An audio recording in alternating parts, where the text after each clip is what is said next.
കിഴക്കേ പടിപ്പുര ആരാണ് ശ്രദ്ധിക്കണമെന്ന് നോക്കുക. കിഴക്കേ പടിപ്പുരയിൽ എന്തെങ്കിലും കുറവുണ്ടോ എന്ന് ശ്രദ്ധിക്കുക. കാരണം ഇവിടുന്ന് കാണുന്നില്ല കിഴക്കേ പടിപ്പുരയിൽ എന്തെങ്കിലും കുറവുണ്ടോ. റാമ്പ് ശ്രദ്ധിക്കണം, റാമ്പ് ശ്രദ്ധിക്കണം. അത് സ്റ്റെപ്പല്ല, റാമ്പാണ്. അപ്പൊ റാമ്പിൽ കൂടെ നടക്കുമ്പോൾ ശ്രദ്ധിക്കണം, വീണ് പോകരുത്. എന്തെങ്കിലും അപകടം പറ്റിക്കഴിഞ്ഞാൽ ഒരു ആംബുലൻസിൽ പോയിട്ട് പോകും, ഈ അടുത്ത ആംബുലൻസ് വരണം. മനസ്സിലായോ? അപ്പൊ അതുകൊണ്ട് റാമ്പിൽ നിൽക്കുന്നവരൊന്ന് ശ്രദ്ധിക്കുക. അവിടെ ആരെ നിൽക്കണേ ഒന്ന് കൺട്രോൾ ചെയ്തേ. അവിടെ നന്ദി പറഞ്ഞു പോകുന്നത് ഫയർഫോഴ്സുകാർക്ക് മിനിറ്റുമായിട്ടുള്ള പെട്രോൾ ബ്രേക്കായിട്ടാണ് കുന്നോളം നന്ദി രേഖപ്പെടുത്തുകയാണ്. അതുപോലെ ഈ ഇടവയോട് ആത്മാർത്ഥമായി സഹായിച്ച് അനുസരിച്ചുമ്പോൾ നന്ദി രേഖപ്പെടുത്തുന്നു. ഈ കഴിഞ്ഞ ദിവസങ്ങളെല്ലാം ഏറ്റവും കഷ്ടപ്പെട്ട ഓടിയാണ് ഇടവികാരി, സഹവികാരി എന്നിവരോടും പ്രത്യേക മാനേജിംഗ് കമ്മിറ്റിക്ക് വേണ്ടിയും ഞങ്ങൾ നന്ദി രേഖപ്പെടുത്തുന്നു. ഓഫീസ് സ്റ്റാഫിന് വേണ്ടി. നമ്മളെ ഭക്ഷണം മേടിക്കുന്നവർക്ക് ചെറിയൊരു കൺഫ്യൂഷൻ ഉണ്ട്, എങ്ങനെ നമുക്ക് പുറത്തേക്ക് പോകാമെന്ന്. അപ്പൊ ഭക്ഷണം മേടിച്ചു പോകുന്നവര് ഇങ്ങോട്ട് കിഴക്കേ ഭാഗത്തേക്കാണ് പോകുന്നതെങ്കിൽ നമ്മുടെ പുതിയ പള്ളിയുടെ മുഖവട്ടത്ത് കൂടെ വലത്തോട്ടേക്ക് തിരിഞ്ഞാൽ വടക്കേ പടിപ്പുര ഫ്രീ ആണ്. വടക്കേ പടിപ്പുരയിൽ നമ്മൾ കൗണ്ടർ ഇല്ല. അപ്പൊ ഇതേ കൂടെ തന്നെ വളഞ്ഞാൽ നമുക്ക് അങ്ങോട്ട് എങ്ങനെ പോയിട്ട് വളഞ്ഞ് നമ്മുടെ വീട്ടിലേക്ക് പോകണ്ട. അതുപോലെ തന്നെ ഇടത്തെ ഭാഗത്ത് പോകുന്നവർ ഇങ്ങനെ പോകേണ്ട കാര്യമില്ല, ഇതേ കൂടെ പോയാലും മതി.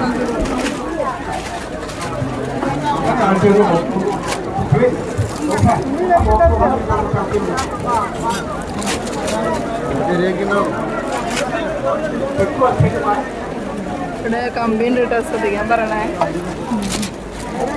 വീഡിയോ അറിയാം.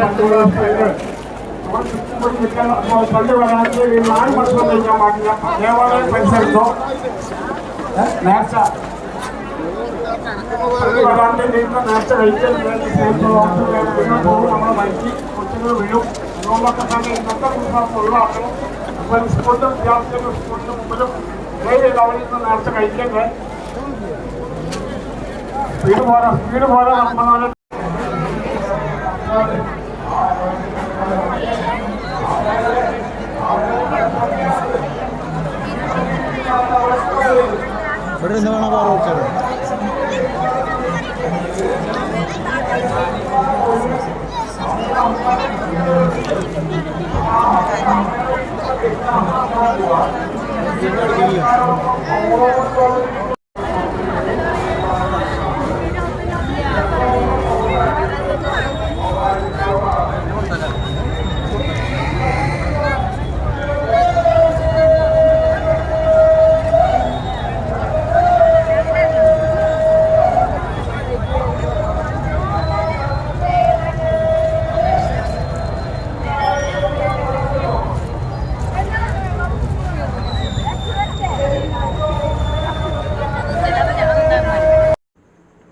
ഒരാൾക്കുള്ള കിറ്റാണിത്. ഒരു കവറ്, നല്ലൊരു കവറും അതിലുള്ള സാധനങ്ങളാണ് ഇപ്പോൾ കണ്ടത്. ഒരാൾക്ക് ഒരു കവറ് എന്നുള്ള ഇതിൽ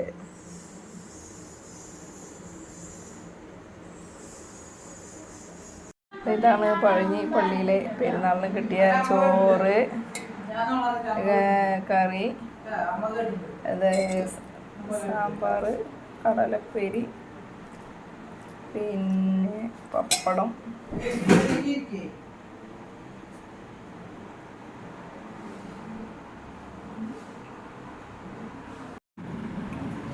ഒരു കിറ്റിലുള്ള സാധനങ്ങളാണ് ഇതൊക്കെ. എന്തൊക്കെ ഉണ്ട്? പാക്കളൊക്കെ ഉണ്ട്. റോജാപ്പാക്ക്, പണ്ടത്തെ കല്യാണങ്ങളിലൊക്കെ ഉണ്ടായിരുന്ന റോജാപ്പാക്ക്, മിഠായി, ചോക്ലേറ്റ്, മഞ്ചി 2 ബിസ്ക്കറ്റ്, പഴം, അണ്ടിപ്പരിപ്പ്, പിന്നെ ഫ്രൂട്ട് സലാഡിൻ്റെ ചെറിയ പാക്കറ്റ്. ഒരാളുടെ കിറ്റിലുള്ള സാധനങ്ങളാണ് ഇത്രയും സാധനങ്ങളുണ്ട്. അപ്പോൾ എത്ര 10,000-കണക്കിന് ആൾക്കാരാണ് ഇപ്പോൾ അവിടെ ഉണ്ടായിരുന്നത്. ഫ്രൂട്ട് സലാഡ് ഇതടക്കമുള്ള ഒരു പാക്കറ്റാണ്, ഒരു കിറ്റ് ഫ്രൂട്ട് സലാഡ്.